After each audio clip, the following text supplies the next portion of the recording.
Ini kita ini khol, ngekholi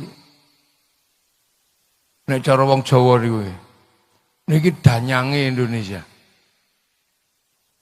Lah ya, danyang ini cara.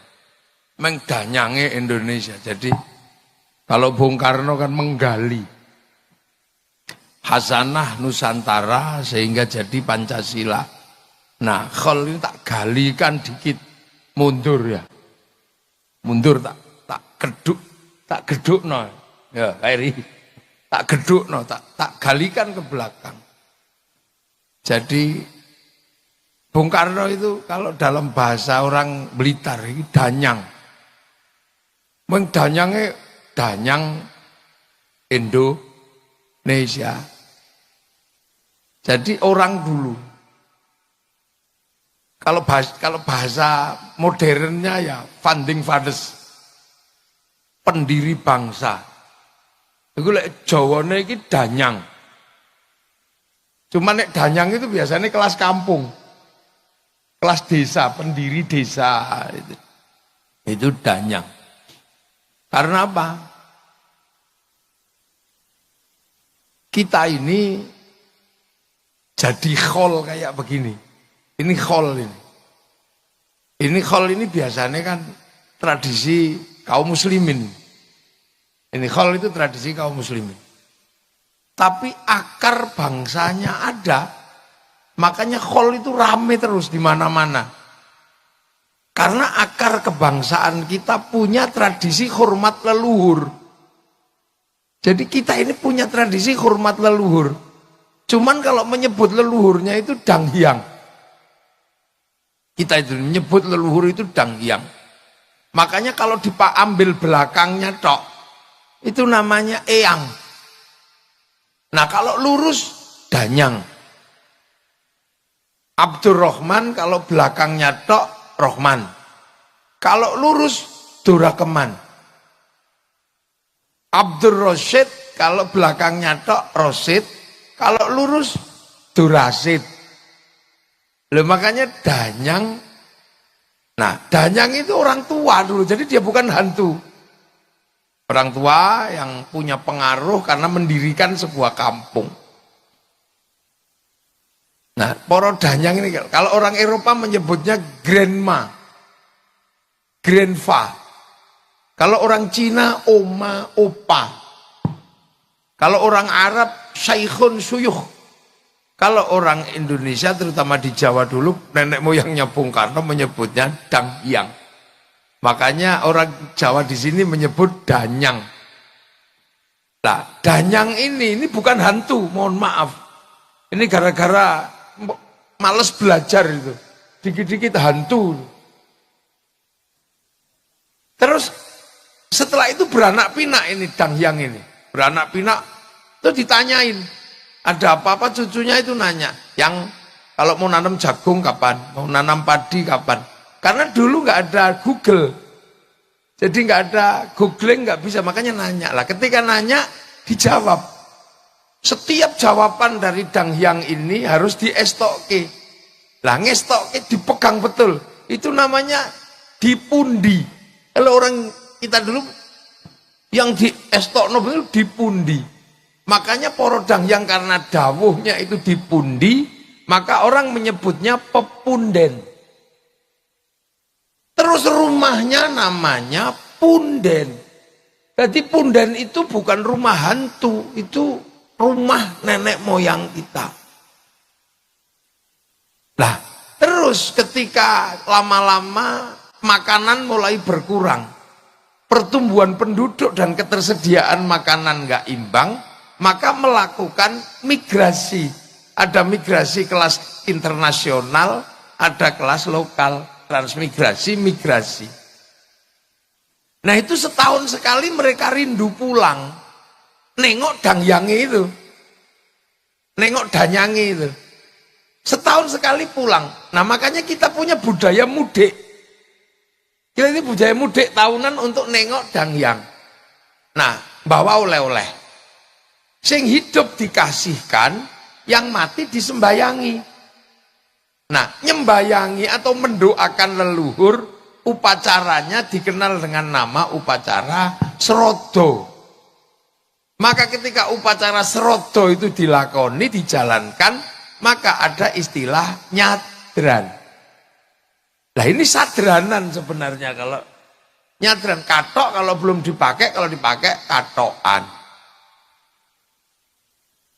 Sarung kalau belum dipakai sarungan. Nah, serodo kalau belum dijalankan ya serodo, kalau dijalankan jadi nyadran. Terus dibilangi, eyangmu itu nggak mati, cuman pindah dari alam kecil ke alam besar, mikrokosmos ke makrokosmos, itu dalam bahasa. Nah, makanya karena sudah pergi tapi masih hidup, pindah alam, didoakan merui kaki danyang nini danyang. Ini landasan, makanya mendoakan leluhur itu mau pindah agama apa setelah agama datang, tradisi ini nggak pernah hilang.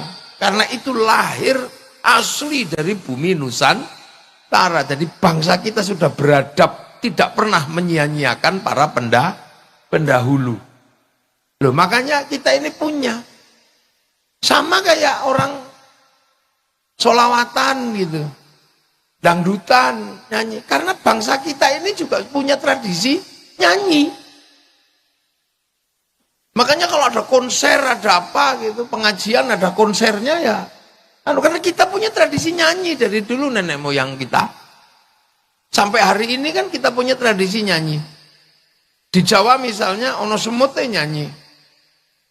Semuti rengan anak kebobong kang, nyanyi. Weru mentok nyanyi deh. Tok mentok tak kandhani. Weru pipo nyanyi, tak duduk nganggu pipo ledeng. Loh, sampai bojone minggat itu nyanyi kok. Dang Bali Yosri nyanyi. Loh, bahkan silet itu dinyanyikan kalau orang Jawa. Demok silet ku dikenal. Loh, artinya makanya kita juga punya alatmu musik. Makanya kalau sesuatu dinyanyikan kita itu seneng. Makanya musik rap itu gak laku karena gak ada lagunya. Pagi hari saya makan, sore hari ke hall, tengah malam tidur, pagi hari hormat bendera. Ya gak laku, kok gak ada lagunya. Makanya kita juga punya alat musik. Makanya sekarang kalau ada dangdutan, ada konser ya rame. Wong kita juga punya alat musik. Bahkan orang Eropa alat musiknya mudah bikin ya, wong gitar. Kayu tali, kayu tinggal motong, tali kasih. Orang Arab musiknya mudah, terbang kayu kulit. Kulit tinggal motong, kayu tinggal ngeruwai. Tapi kita punya alat musik gamelan loh ya bangsa ini. Terbuat dari logam. Artinya hanya bangsa yang menguasai ilmu pertambangan yang maju dan penguasaan metalurgi yang mapan mampu membuat alat musik dari logam. Loh, kita ini punya. Loh, makanya tradisi ini kita punya. Ini belum yang lain. Ini tak buka semua sampai subuh nggak rampung. Mungkin nanti kita buka di hall berikutnya. Tuh. Kan ini terus ini mesti kita tahu. Kita punya akar. Nah, terus terkait dari danyang tadi yang serodo nyadran. Terus Islam kan datang ini ke Nusantara. Ini Islam datang ke sini mengajarkan hal yang sama. Kamu jangan lupakan para pendahulu. Ya, kamu jangan lupakan para pendahulu. Sebut dan doakan. Walladzina ja'u min ba'dihim yaquluna rabbana ighfir lana wa li ikhwanina alladzina sabaquna bil iman. Kamu jangan lupa bahwa orang-orang yang dulu bawa iman kamu doakan. Lho, makanya danyangnya Rasulullah. Rasulullah itu yang dua danyang, salah no. Rasulullah itu punya danyang di Mekah sana. Yang buka hutan Mekah itu siapa? Nabi Ibrahim. Nabi Ibrahim itu yang buka hutan Mekah tadi, dari gak ada apa-apa ditempatkan anak cucunya. Rabbana inni askantu min dzurriyyati biwadin ghairi dzar'in 'inda baitikal muharram. Ketika berdoa kakinya ada tapak kakinya. Itu diabadikan sampai hari ini, gak dihilangkan. Terus berdoa lah, ini Nabi Ibrahim berdoa, Rabbi ja'al hadza baladan aminan. Ya Allah, jadikanlah negeri ini negeri yang aman. Maka sampai hari ini kita umatnya Rasul diajarkan jangan lupa Nabi Ibrahim. Makanya setelah Allahumma sholli ala sayyidina Muhammad, kita mesti nyebut kama shollaita ala sayyidina Ibrahim wa ala ali sayyidina Ibrahim fil alamina innaka hamidum majid. Ini wa ala ali Ibrahim enggak pernah. Dan yang itu disebut. Nah, makanya kita ini mencoba meniru bahwa kita punya pendiri bangsa, punya founding fathers, Bung Karno. Tapi sejarahnya bisa ditafsirkan oleh banyak. Makanya kalau kemudian wali kota dan keluarga besar mau bikin khol secara terbuka, ini pas. Karena apa? Pendiri Indonesia tidak boleh dilupakan. Founding fathers Indonesia jangan sampai dilupakan. Jangan sampai anak-anak kita ini nggak ngerti. Jangan sampai. Nah, cuman kalau Islam kan tidak, Nabi belum disebut. Makanya kita diajarkan ziarah kubur. Terus di kuburan kita disuruh mendoakan kan gitu. Makanya ada tahlil, ada yasin. Dan diyakinkan orang mati itu nggak mati, masih hidup. La taqulu liman yuqtalu fi sabilillahi amwat bal ahyaun. Masih hidup. Orang-orang meninggal itu masih hidup. Makanya harus kita peringati orang-orang meninggal. Ini di kuburannya, karena kalau enggak nanti makamnya ganti. Namanya berubah, kita ini bisa repot. Harus dijelasin. Terus diajarkan karena masih hidup, diajarkan apa? Ilah hadrati ila ruhi. Terus Islam mengajarkan orang mati bawakan makanan yang banyak. Makanya Pak Iben menyiapkan makanan banyak, 5.000 tumpeng. Tapi jangan dibawa ke kuburan Bung Karno. Kita makan sendiri. Biar jadi sodakoh. Makanya kemudian muncul istilah sodakoh untuk memberikan apa? Kiriman kepada orang yang sudah meninggal. Sehingga serodo nyadran, klebon kemasukan istilah sodakoh. Maka kemudian ada istilah sedekahan. Sodakoh dijalankan jadi sedekahan. Berhubung sing meninggal wis di dalam bumi, maka kemudian juga ada istilah sedekah bumi. Begitu ada makan, kiainya pasti doanya Allahumma barik lana, Allahumma barik lana, Allahumma barik lana. Lah kok tiba-tiba setiap ada makanan, kiainya datang doanya Allahumma barik lana. Maka kemudian karena burak-barik, akhirnya makanan datang, ada yang menyebut barian, ada yang menyebut baritan. Ini menyebut barian, ada yang menyebut baritan. Lah, makanya kita alhamdulillah, kita juga diajarkan jangan melupakan sejarah masa lalu. Intinya khol itu apa? Jas merah, kata Bung Karno. Jangan sekali-sekali sampean melupakan sejarah. Tapi intinya orang yang sudah meninggal kita doakan, kita sedekahi. Tadi sudah didoakan, disedekahi. Baru setelah itu kita bicara manakib atau sejarah orang yang meninggal. Tadi sekilas disampaikan sejarahnya Bung Karno. Tapi Bung Karno ini kelasnya kelas nasional, bahkan kelas internasional. Bung Karno ini bukan kelas lokal, beliau kelas internasional. Makanya sampean coba jalan ke Maroko sana, itu ada jalan Soekarno. Di Kuba ada, di daerah perang, daerah Peshawar sana ada nama Bung Karno. Bahkan sampean kalau mengaku Indonesia gitu, ziarah ke makam Imam Bukhari, orang tahu, oh ya Indonesia, Soekarno jalan. Bahkan sampai di Mekah ada pohon Soekarno. Jadi Bung Karno ini kelasnya kelas internasional. Karena apa? Karena nation state yang beliau bangun berjejer dengan nation state negara lain. Karena Bung Karno yang pertama berbicara bagaimana membangun bangsa. Ini gimana cara membangun bangsa? Karena bangsa kita ini kan sudah bangsa yang sudah utuh, sudah kuat. Sebagai nation kita ini sudah jalan sebagai bangsa. Kita mengenal bangsa Singasari, kita mengenal bangsa Majapahit. Bahkan bangsa kita bukan bangsa yang main-main. Makanya Bung Karno tidak pernah melepaskan bagaimana menggali masa lalu. Karena kita punya kekuatan untuk bikin bangsa dan negara. Berbicara tentang strategi politik, kita punya kitab Negara Kertagama. Kita punya pelajaran bagaimana membangun Majapahit yang beraneka suku, beraneka ragam. Kita bisa baca dari situ.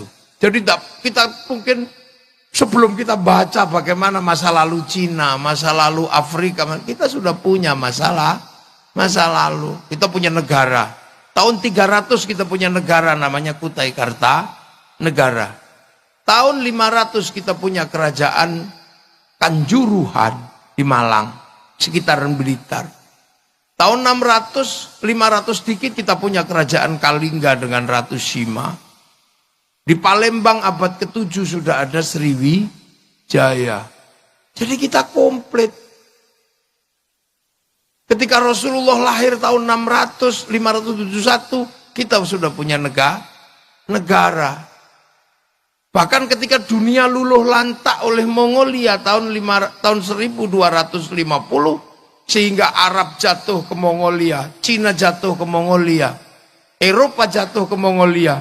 Maka ketika Mongolia mengarahkan armada multinasionalnya ke Nusantara, apa kita takut sama mereka? Enggak.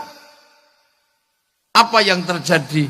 Kita lawan mereka. Kertanegara motong kupingnya Menci, sehingga mereka mendatangkan pasukan, dilawan oleh ekspedisi Pamalayunya Kertanegara. Hasilnya apa? Mongolia kalah di Selat Malaka. Satu-satunya bangsa yang pertama kali mampu mengalahkan Mongolia itu bangsa Nusantara, namanya Singasari. Jadi makanya jangan heran ketika Belanda kok ngajak perang, rampung. Salahnya Belanda itu ngajak perang. Salahnya penjajah itu ngajak perang. Lupa bahwa bangsa ini jago perang. Coba kalau Belanda itu tetap stabil dengan perdagangan, mungkin kita nggak akan merdeka. Belanda itu strategi tetap dengan gaya VOC gitu ya.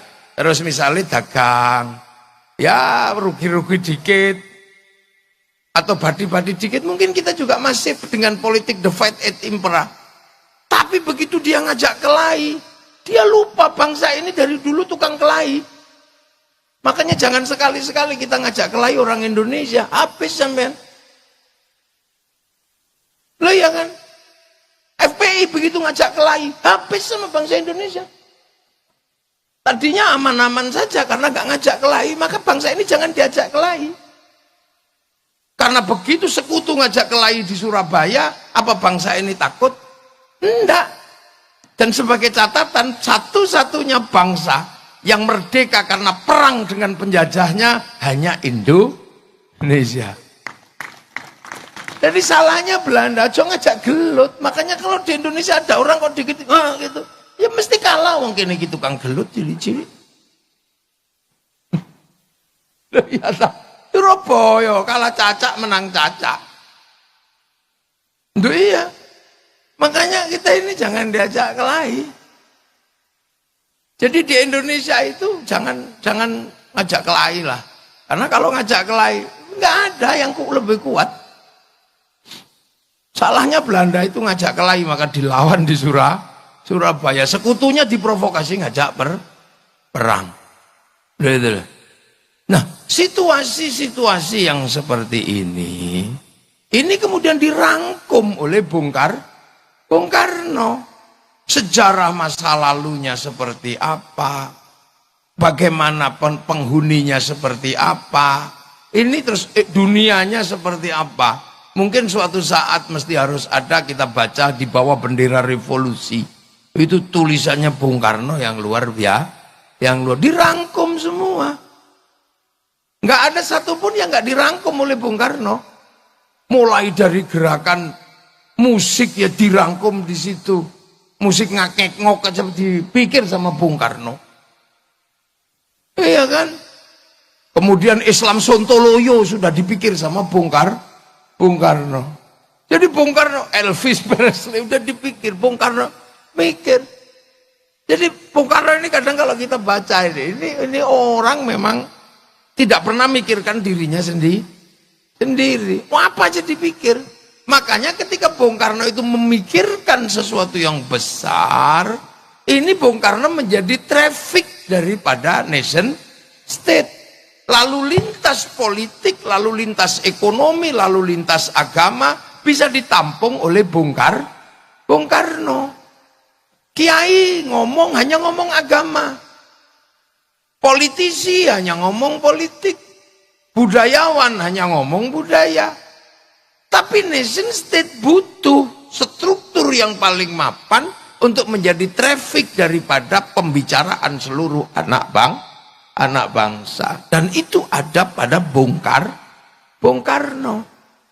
Itu bedanya. Makanya sampean kalau mau jadi orang sekelas Bung Karno harus bisa menjadi traffic semua kepentingan. Kalau kemudian lalu lintas yang bisa lewat di kamu cuman orang yang seneng artis tok, ya kamu nggak akan ketemu dengan orang yang seneng patung. Orang yang seneng patung nggak akan lewat kamu karena kamu nggak suka patung. Orang yang seneng musik nggak akan lewat kamu karena. Nah, Bung Karno ini bisa menjadi traffic dari semua kepentingan bangsa. Walaupun beliau lahir dari politik etis, di mana Belanda memberikan hak pada pribumi untuk sekolah. Nah, ini Bung Karno. Jadi ditinjau semua sama Bung Karno. Sejarahnya seperti apa gitu. Nah, itu butuh. Nah, untuk kebutuhan itu makanya kita bisa melihat Bung Karno berani mengambil sikap. Dan monggo Bu Sukmawati monggo.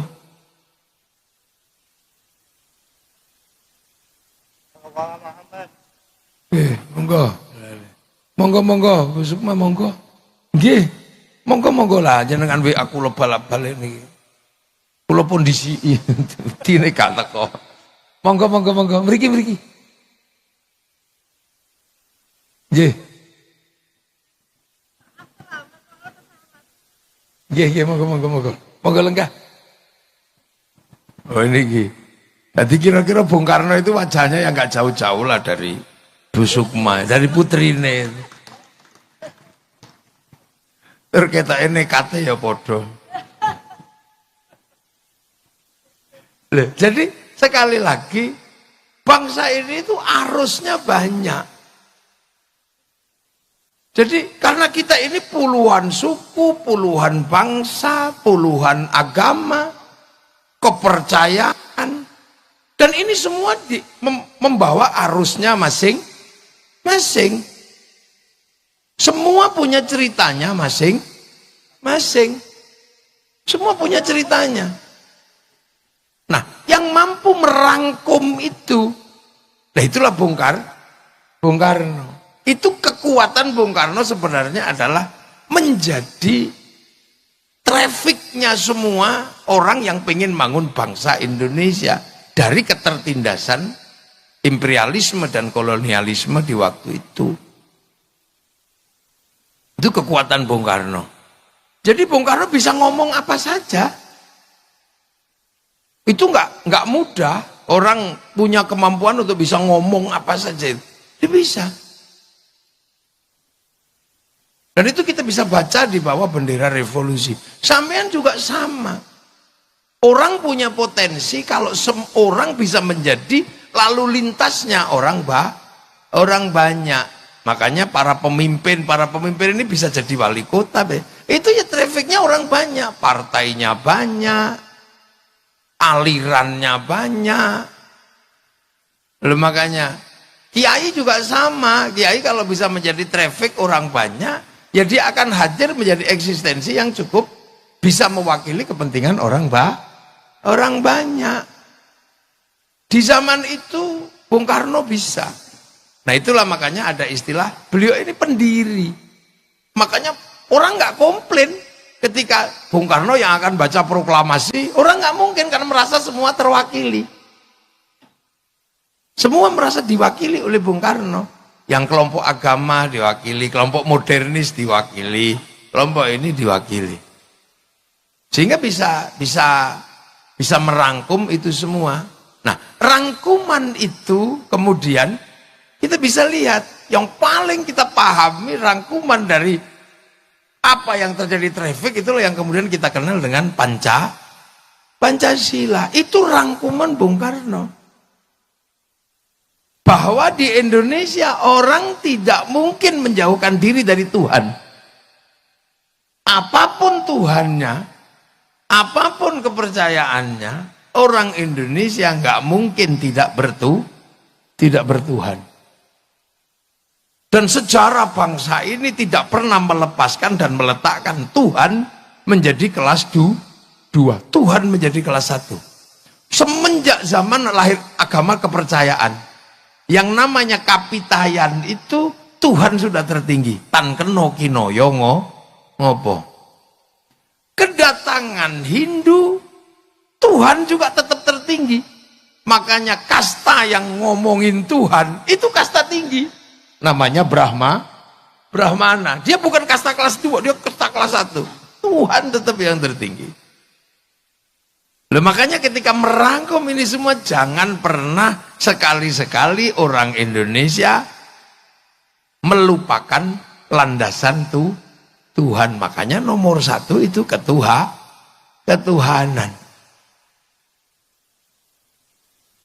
Nah, setelah ngurus urusan ketuhanan, jangan pernah melupakan bahwa urusan kedua adalah urusan manusia.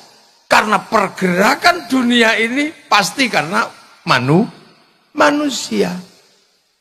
Dunia ini ada dan kita bisa nikmati karena ada manusia. Kalau cuma sapi tok, itu dunia nggak bergerak. Karena sapi monoton. Kalau dunia itu hantu gitu, enggak, dia monoton. Tapi berhubung dunia ini manusia, ini nomor 1. Coba, manusia yang kita lihat sederhana ini menggerakkan dunia. Bibir manusia itu menggerakkan pabrik lipstik. Asetnya triliunan. Makanya semalam saya di PDI Jogja, saya bilang, kalau bisa itu kita ini punya patung manusia. Jadi kalau bisa sampean itu di rumah itu punya patung manusia. Bukan untuk disembah atau apa. Tapi sampean hitung. Apa yang bergerak di dunia ini yang bersandar pada manusia. Kamu bikin patung aja manusia gitu. Itu kepalanya. Itu menghasilkan industri topi, industri semir. Triliunan di situ. Kopiah, topi, kemudian rambut menghasilkan semir, di dalam rambut menghasilkan kutu menghasilkan pabrik peditok. Loh, itu kalau dunia ini apa yang tidak bergerak dari manusia? Maka setelah urusan Tuhan, ini kuncinya di manusia. Coba, ada negara yang hidup cuma dari muka manusia, ada, Prancis. Dia cuma hidup dari blush on, dari lipstick. Lihat gigi manusia melahirkan apa? Pabrik odol, pabrik sikat. Itu di kepala ini asetnya triliunan. Jadi kalau kita berbicara manusia. Jadi ojo sembrono zaman dengan manusia. Cuman kadang kita nggak pernah mikir manusia. Kita cuma begitu mikir kambing, lupa manusia. PDI begitu mikir banteng, lupa jangan. Banteng lali menungso. Manusia. Iya. Mata ini melahirkan industri moto. Triliunan asetnya. Sampai apa itu yang namanya hidup ini. Ini begitu. Orang bisa hidup, ibu-ibu ini bisa hidup. Itu karena apa? Alis ini, ya Allah, triliunan. Jari ini menghasilkan industri kuku, ini potong kuku. Menikur, pedikur. Loh, ini bergerak. Makanya setelah Tuhan menciptakan dunia ini, kamu lihat manusia dulu. Manusiaan, jangan sembrono. Mau nindas, mau ditindas, mau perang, mau apa, kuncinya ada di manusia. Nggak ada perang sapi, nggak ada. Sapi bisa bertarung karena dinaiki manusia. Kuda berkelahi karena dinaiki manusia. Coba. Ada negara-negara manusia yang bisa hidup. Lihat manusia ambekan. Bikin industri oksigen. Yang kemarin ketika COVID, betapa mahalnya oksigen. Yang orang Blitar nggak pernah kepikiran. Baru kepikiran oksigen itu cuman kalau ada entutnya baru kepikiran cari oksigen. Bayangin dunia ini bergerak di manusia. Turun ke bawah dikit. Gitu. Ada di pantat menghasilkan industri kursi. Begitu berbicara yang keluar dari pantat, ada industri pempes. Triliunan itu asetnya. Loh, jangan dikira itu sederhana. Begitu nya nggak keluar, ada industri dulkolak. Begitu keluarnya terlalu lancar, melahirkan industri pabrik obat mencret. Diapet. Terus stop loh. Modio loh. Coba sampean. Naik dikit bagian depan menghasilkan industri kondom. Loh, coba. Loh, itu industri, jadi dunia ini bergerak itu di situ. Makanya kemanusiaan ini nggak boleh sampean tinggalkan setelah urusan Tuhan. Dan setelah itu sampean harus mikir, makanya para pemimpin kepala daerah ini harus punya patung. Pak Ibin, lho santri kula niku Ibin niku. Kula sing ngomong niku mbiyen ning Jogja. Saiki dadi wali kota, ya wis. Top. Dadi muridku wis ono sing dadi wali kota. Top, makanya berapi-api. Mendemonstran niku. Lho jadi coba, apa yang tidak ada dari manusia coba? Ada syuting. Itu syuting, itu kenapa? Karena manusia pengen gambarnya ada. Ada rokok karena manusia ngantuk. Coba, nggak ada satupun di dunia ini yang nggak berhubungan dengan manusia. Makanya manusia harus mendapatkan prioritas kedua setelah ketuhanan. Tapi ingat satu prinsip, manusia nggak bisa mandiri, manusia nggak bisa independen. Dia butuh dengan yang lain, butuh lingkungan, butuh manusia yang lain. Manusia nggak bisa hidup sendiri, sudah. Makanya konsep kehidupan begitu manusia nggak bisa berdiri sendiri, dia butuh orang lain. Pengen cantik butuh orang Prancis. Kita minum di sini butuh Danon. Kita butuh macam-macam. Manusia nggak bisa hidup sendiri. Makanya ketika manusia nggak bisa hidup sendiri, sama Tuhan, kamu manusia hidupmu karena makan. Maka ketika kamu makan, jangan melupakan yang lain, bahwa di dalam makananmu ada intervensi, ada keterlibatan orang lain. Makanya manusia yang paling nyata hidupnya karena makan, maka makan mengingatkan kita bahwa makan tidak independen. Maka doanya Allahumma barik lana. Kenapa bukan barikli? Kenapa berkahilah kami dalam makanan? Karena makan kita melibatkan orang yang kadang kita nggak tahu tempatnya di mana, sukunya apa, agamanya apa. Kita makan nasi. Begitu kita makan nasi, pasti di situ melibatkan sawah karena sapi ditanam padi itu. Begitu sawah melibatkan negara, melibatkan menteri ATR, melibatkan BPN, karena kalau enggak sawah pasti perang. Setelah padi itu ditanam, kita melibatkan pabrik pupuk, entah di mana pabriknya kita nggak tahu. Kita nggak tahu pabriknya di mana. Siapa yang bikin insinyurnya? Begitu kita panen, kita melibatkan mesin pemanen. Begitu kita masak nasi, kita melibatkan pabrik kompor. Kita melibatkan pabrik LPG. Kita melibatkan pabrik rice cooker. Itu dunianya di mana kita nggak tahu. Jadi makan itu transnasional. Dan sebenarnya begitu nasi itu ada di piring, kita melibatkan pabrik piring. Begitu kita makan ada bumbunya. Yang nanem bumbu di mana kita nggak tahu. Yang nanem bawang di mana, yang nanem merica di mana. Begitu kita makan enak, bumbunya karena dikasih garam. Yang bikin garam kampungnya Pak Said Abdullah ini, Madura. Dan kita kadang curiga sama orang Madura ketika bikin garam. Kita curiga, jangan-jangan ditambah garamnya itu kencing dia. Makanya orang Jawa curiga karena takut dikencingi, maka produknya dikasih nama uyah. Karena khawatir pas bikin nguyuh. Oh jangan-jangan pas bikin uyah nguyuh. Makanya dibikin uyah sama uyuh. Kira-kira, tapi kalau enggak ya syukur. Ini di mana kita nggak tahu. Setelah kita makan kemudian kita ngambil anggur merah. Anggur merah bukan tanaman Indonesia. Lihat kalau nggak Cina, New Zealand, Australia, Amerika. Itu berarti apa? Butuh impor. Kalau berbicara impor berarti butuh negara. Negara menunjuk Menteri Perdagangan. Menteri Perdagangan menunjuk eksportir, importir. Di situ pasti ada bill of lading, ada letter of intent. Ada obligasi.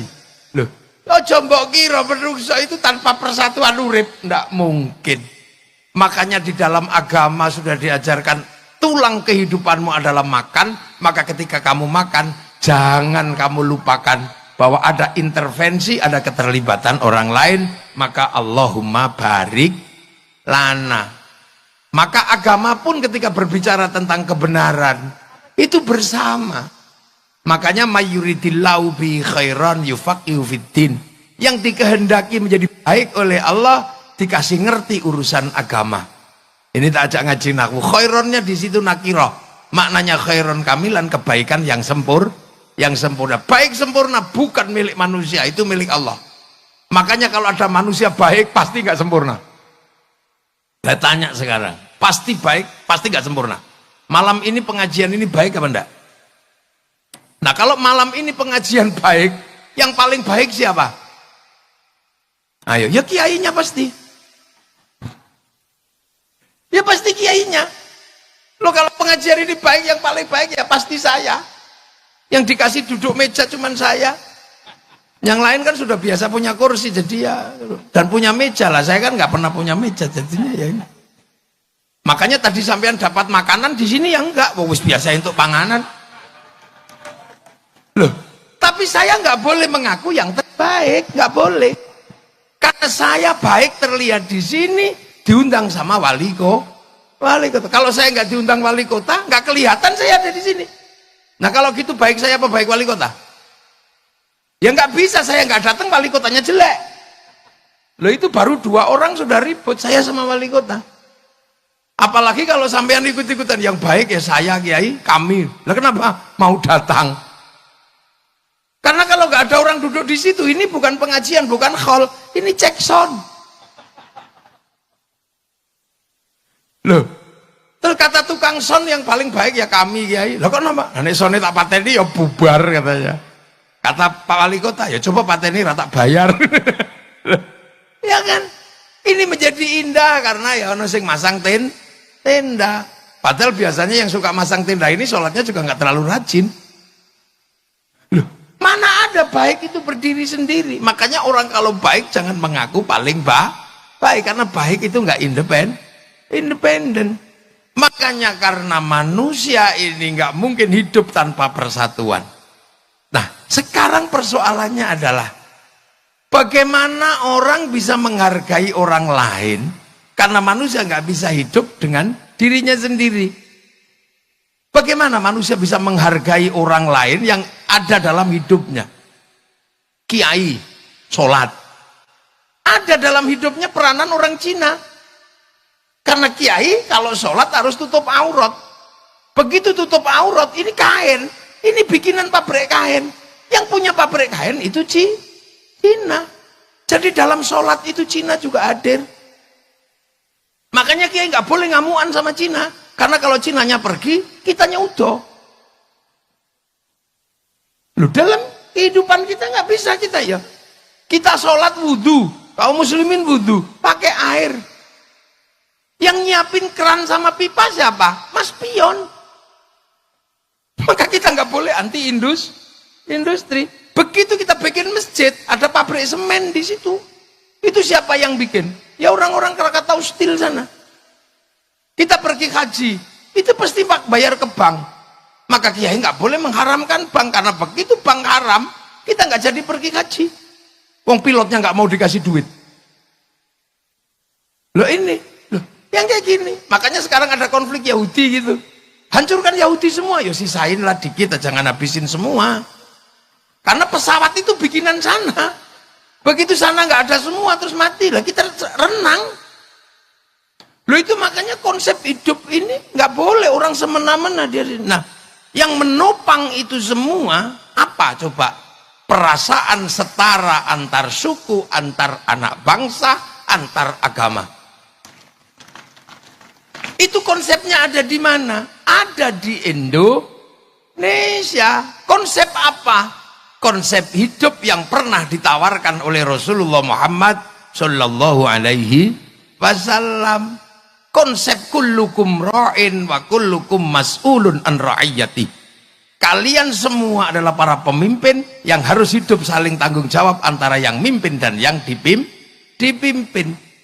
Konsep bertanggung jawab dalam perbedaan suku, bangsa, agama, tapi hidup setara, itulah yang disebut ra'iyah.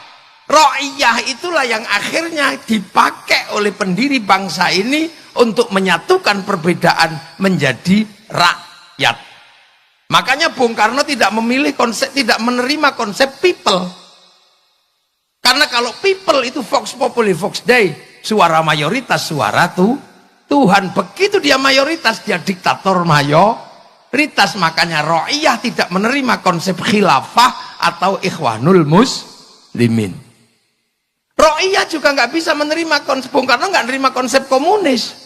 Karena komunis itu adalah diktator mayoritas, sama diktator proletariat. Makanya konsep yang dipakai adalah ra'iyah, yang akhirnya antar suku yang berbeda bisa setara, antar agama yang berbeda bisa setara. Nah itu yang kita kenal dengan konsep rakyat. Akhirnya yang tadinya kawulo di Jawa bisa mandiri bilang kulo.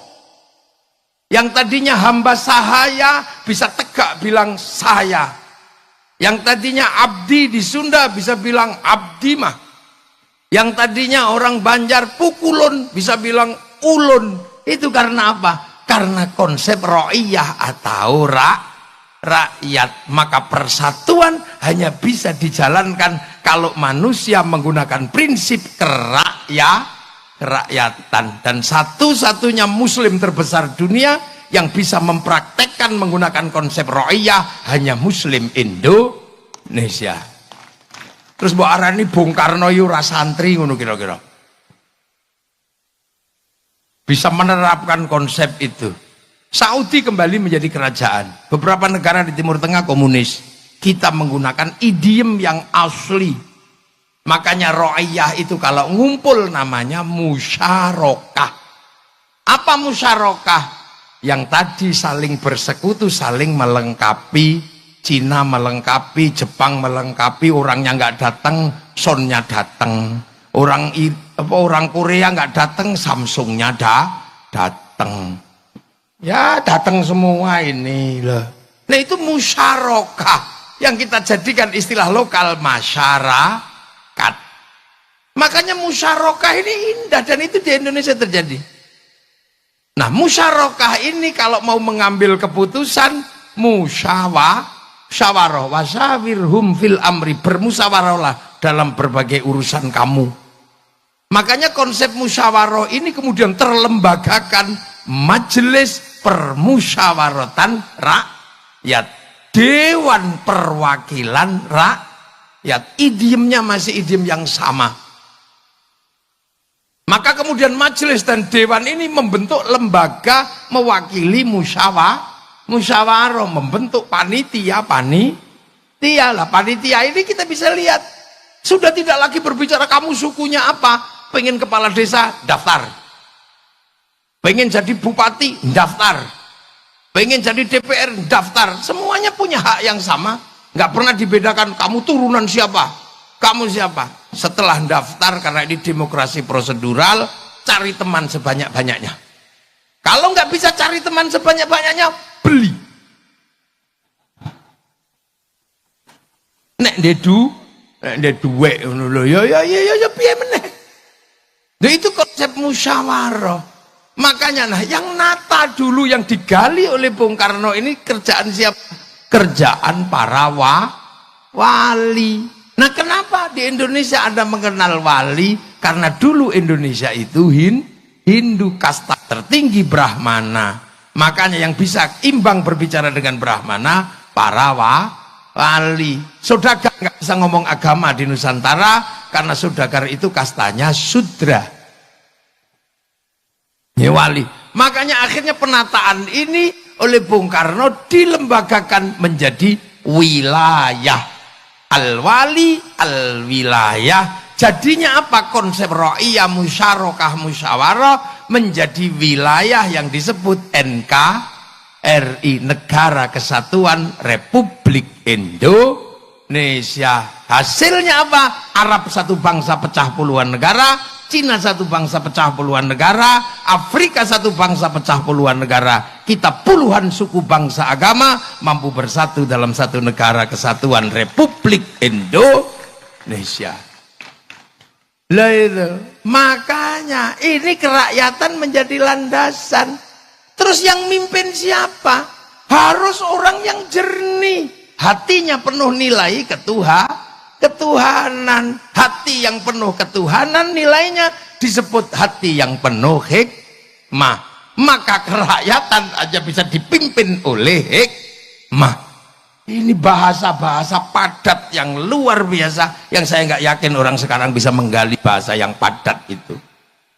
Oleh hikmah, kebijaksanaan. Ingat, kebijaksanaan. Karena apa? Tempat orang di mana-mana. Kalau misalnya presiden Indonesia asalnya dari Jakarta, kok yang diurusi Jakarta tok. Jadi Bupati Blitar itu asalnya dari Kecamatan Pelingi. Kok yang diurusi Pelingi tok. Itu bukan bijaksana, itu bijak sini. Loh, makanya kebijaksanaan bukan kebijaksinian. Butuh permusyawaratan dengan konsep perwakilan akan tercipta keadilan sosial bagi seluruh rakyat Indonesia. Loh, ini nggak ada lagi yang cerita sekarang. Nggak ada bahwa ini butuh darah dulu. Untuk tegaknya NKRI itu butuh darah. Jangankan NKRI, mendirikan bendera itu mati dulu orang. Yang sekarang harganya 15.000 mungkin, itu dulu mati teman. Karena ini negara, karena berhadapan dengan negara yang lain. Di Jogja takut biar gak ditembak itu kalau mendirikan merah putih, taruh dalam rumah. Belanda curiga, tiangnya dikasih tebu. Masih curiga tiangnya dikasih kelapa. Masih curiga tiangnya dikasih pisang. Masih curiga tiangnya dikasih kelapa, padi. Masih curiga bawa tumpeng. Begitu tumpengnya habis, padi mengering, pisang rontok, kelapa rontok, padi rontok, yang tersisa apa? Tinggal merah putih di dada kami anak-anak Indonesia. Begitu masuk Surabaya, masalah. Merah putih biru, Surabaya gak kena di kalah cacak, menang cacak. Begitu merah putih biru disobek, hasilnya apa? Berapa ribu yang mati berkalang tanah. Itu demi berkibarnya merah putih. Sekarang merah putih udah gak minta nyawa, cuma minta gini dok.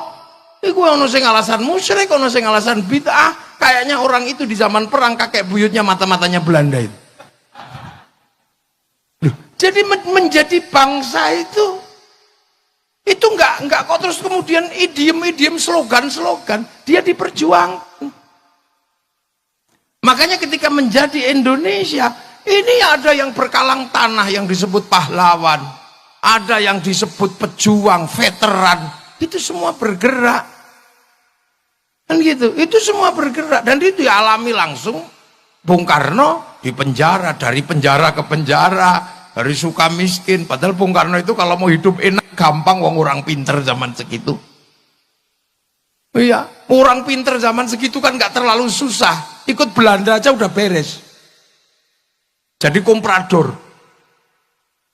Tapi beliau memilih jalan perjuangan yang pasti terjal. Ditopang oleh beberapa kekuatan, ayo. Trafik yang berbeda-beda memerdekakan bangsa. Pakai Pancasila. Nah ini nggak ada yang cerita sekarang. Amerika itu konsen dengan cerita seperti ini agar bangsanya tetap dikenang sebagai masa lalu oleh anak-anak masa depan. Kita bisa lihat betapa mereka konsen di film Hollywood, mulai dari Wild West sampai The Last of the Mohican. Dia ceritakan, bayangkan, diganggu sama Vietnam, dia bikin Rambo 1 sampai 6. Bangsanya diganggu secara spiritual oleh Cina, dia bikin American Shaolin, American Kung Fu. Diganggu sama Jepang, dia bikin American Samurai, American Ninja. Bahkan samurai terakhir dari Amerika namanya Tom Cruise dalam film The Last Samurai. Loh, mereka jelaskan gagal dengan apa? Saddam Hussein, Hot Shot 1, 2. Gagal dengan terorisme, bikin 12 Strong. Ini tercatat, mereka ceritakan semua. Cina, mana dia berhenti menceritakan ular putih sampai ular hijau. Dari Wung Fei Hung sampai Sun Gokong, dia ceritakan. Karena tahu bahwa bangsa ini nggak boleh melupakan sejarahnya. Dia ceritakan, Jepang, lebih berat lagi di Jepang. Karena semangat membangun bangsa dengan menanggung beban luar negeri namanya dumping. Semangat Bushido diceritakan. Semua diceritakan mulai Oshin sampai rezim Tokugawa dan restorasi Meiji runtuh. Diceritakan dengan epik yang luar biasa dalam sebuah cerita Samurai X dengan tokohnya Rurouni Kenshin. Loh, ini dibangun.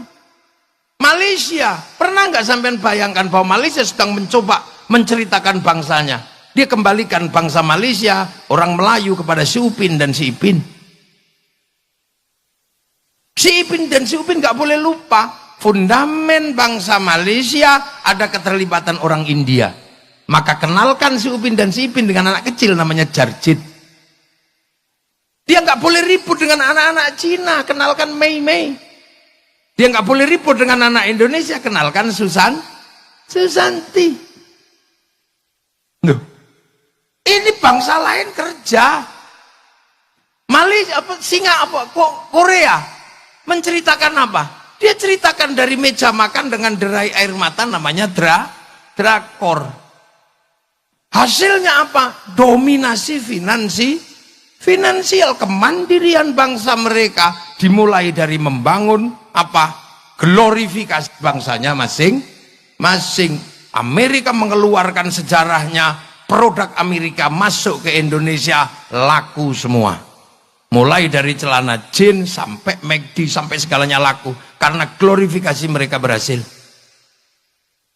Glorifikasi orang Jepang membuat produk-produk Jepang laku di seluruh dunia. Glorifikasinya orang Korea membuat makanan Korea laku, pakaian Korea laku. Dan terakhir, tragis sekali. Saya ini generasi 90-an. Generasi rock. Iya, generasi rock generasi saya itu. Musik rock yang dulu melegenda bahkan mampu menjebol perang dingin antara Amerika sama Rusia, itu namanya Metallica. Dia konser di Moskow di Lapangan Merah, pengunjungnya 6 juta. Semua menganalisa nggak mungkin bisa dikalahkan, bahkan Woodstock juga nggak akan bisa mengalahkan. Karena konser itu menjebol perang dingin. Itu sejarah yang nggak mungkin bisa dilupakan dalam situasi luring. Begitu ada COVID, diajar sama BTS. Sekali konser yang nonton 100 juta orang lebih. Seminggu 4 kali, 1 tahun saya hitung pemasukan dari BTS yang ceng itu. 1 tahun pemasukan ke Korea 2.500 triliun. kalah korupsinya Wilmar yang cuman 11. Loh, ini duit semua sampean, jangan dikira. Begitu. Makanya waktu itu Bung Karno begitu jadi bangsa, apa yang beliau pikirkan? Berdikari. Mari kita berdiri di kaki sendiri. Tapi tantangan terbesar Bung Karno adalah Hitler yang jatuh, 45 mati, 48 Jerman jatuh. Apa yang terjadi? Pisah antara Soviet sama Amerika. Bung Karno dipaksa, you mau ikut Soviet apa ikut Amerika? Enggak, non-blok. Maka kemudian bikin Asia, Afrika, macam-macam. Dan enak ketika bikin non-blok, karena apa? Intelektualnya nasionalis. Balai Pustaka sebagai pusat pengetahuan ditanya, kita mau berkiblat kemana kalau kita non-blok? Apakah kita akan menduplikasi Eropa? Enggak. Ada novel berjudul Salah Asuhan. Apakah kita akan menduplikasi model Arab? Enggak. Di bawah lindungan Ka'bah. Apakah kita akan menduplikasi Belanda? Oh jangan. Tenggelamnya kapal Van der Wijk. Apakah kita akan bangun murni Indonesia? Siti Nurbaya. Jawaban. Tapi Bung Karno bertahan di situ juga nggak mudah. Karena apa? Gelombang industri dunia bergerak menyasar seluruh masyarakat dunia. Akhirnya kemudian hanya bertahan dari 45 mendekati 65. Kemudian bangsa ini ada yang nyelip, membawa apa?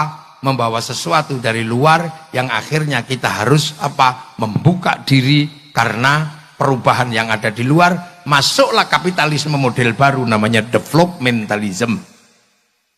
Nah akhirnya ya sudah, Bung Karno terjatuh. Nah dengan berbagai epiknya, ada dinamika PKI, ada dinamika apa. Ini sebenarnya adalah perubahan yang harus ditanggung oleh Bung Karno yang mau bertahan dengan berdikari. Karena tetap mempertahankan konsep marhen. Punya sawah sendiri, dikelola sendiri, itu masih bisa. Tapi semakin lama orang hidup seperti itu nggak bisa. Karena di sawah yang tadinya cuma butuh pawon, dapur, butuh kayu, sekarang butuh kompor gas, itu industri. Sudah nggak bisa begitu. Kemudian beli kompor gas pakai WA. Bu, kirim kompor gas. Begitu WA, yang terlibat adalah Mark Zuckerberg. Iya kan? Mark Zuckerberg pakai cloud di sana. Begitu kita bilang, ya sudah, pakai transportasi. Semua sudah nggak bisa. Ini dunia baru, dunia digital. Makanya kita harus mempersiapkan diri menghadapi dunia digital. Ini harus kita hadapi. Ketahanan digital. Yang paling mungkin nanti saya pesan kepada bapak-bapak yang dari Jakarta, ketahanan digital harus dimulai dari mana? Dari ketahanan kita memperjuangkan coding dan algoritma internasional kita.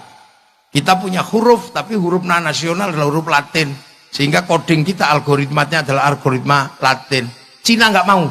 Cina menggunakan algoritma sendiri, huruf sendiri masuk dalam domain internasional. Sehingga dia bisa lawan Amazon pakai Alibaba, dia bisa lawan WhatsApp pakai WeChat, dia bisa lawan Facebook pakai QQ Runner. Kita nggak bisa punya ketahanan digital nanti. Itu Pak Ganjar, para petinggi-petinggi negara. Saya cuman usul aja, wong saya cuman bisanya gawe raja. Algoritmanya itu algoritma Abjadun Hawazun. Lah ya, ini negara. Nah, Bung Karno menghadapi problem di situ.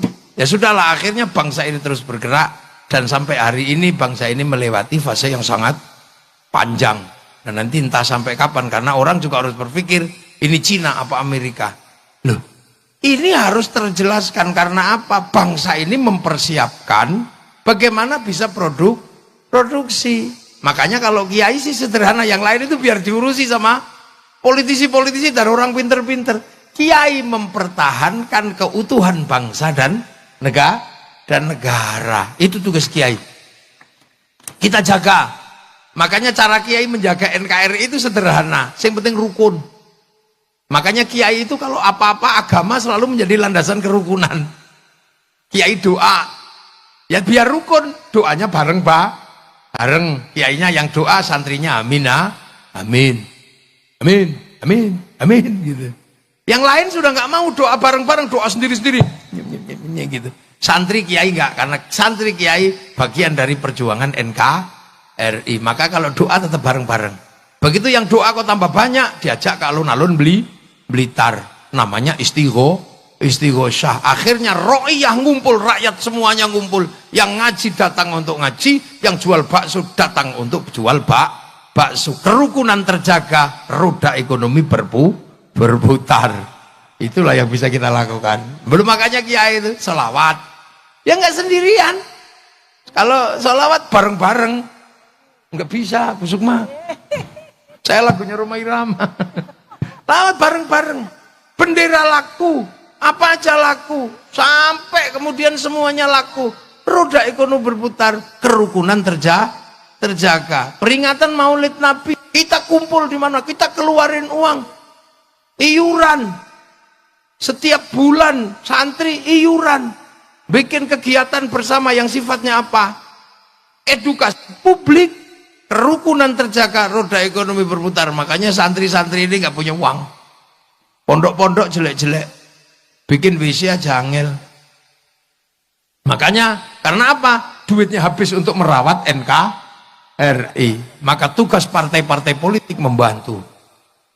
Tugas bupati bantu.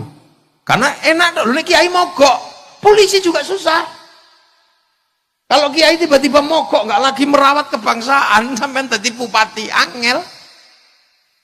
Lu coba COVID itu kan ada kiai, wow judek sampean, melarang orang Jumatan. Untung ada kiai, tinggal ngomong aja, kiai Jumatan libur, Yong libur besok ya, alhamdulillah. Coba yang larang polisi, ya dilawan. Terus tiba-tiba kiai disuruh ngomong COVID, kiai ngomong COVID. Nah kiainya kan nggak ngerti COVID itu apa. Ya akhirnya kiai ya sesuai fakta gitu aja. Saudara-saudara, hari ini zaman digital, dosa manusia terbanyak ada pada dunia digital. Membuka pakai jempol bisa ngomong apa saja. Maka dosa ada pada jempol dan mulut. Maka Allah menurunkan corona, tangan harus pakai hand sanitizer, mulut harus pakai masker. Betul? Betul. Padahal kiai ini ngarang. Ini ruang, makanya terorisme begitu ngomong, kiai ngomong teroris, semua kiai ngomong teroris. Ketika bangsa ini terancam, mana ada kiai menghentikan diri? Karena apa? Kiai ini penerus para wali, punya tugas untuk menjaga wilayah dan wilayah itu NKRI. Dan itu Bung Karno mampu merawat itu semua. Tinggal nanti ke depan bangsa ini mau seperti apa, tantangannya kayak apa, biar dipikir sama calon presiden Indonesia. Loh kan gitu ya, Pak Ganjar kan calon presiden Indonesia. Kalau kemarin kalah sama Pak Prabowo, mungkin tahun depan bisa menang lagi. Ya kan gak ada yang tahu. Kayak Pak Jokowi, Pak Prabowo kalah, maju lagi, kalah lagi, maju lagi, menang. Wong panjenengan masih muda aja kok. Kalau 3 kali kalah ya 4 kali. Sak menangin. Lah ya, santri-santri ini kan yang penting bagaimana NKRI ini terjaga. Makanya jangan salah bahwa konsep kebangsaan ini sinergi antara yang dibangun oleh Bung Karno dengan nalar bangsa Indonesia karena digali dari masa lalu ya. Amma ba'du. Dan ini baru mukaddimah saya. Loh kiai itu kalau ngaji kan pakai amma ba'du. Kalau sudah amma ba'du berarti pembukaan selesai. Saya belum mulai ngaji nih. Tapi kalau bisa tahun depan Pak Ben ada sapi yang dipotong.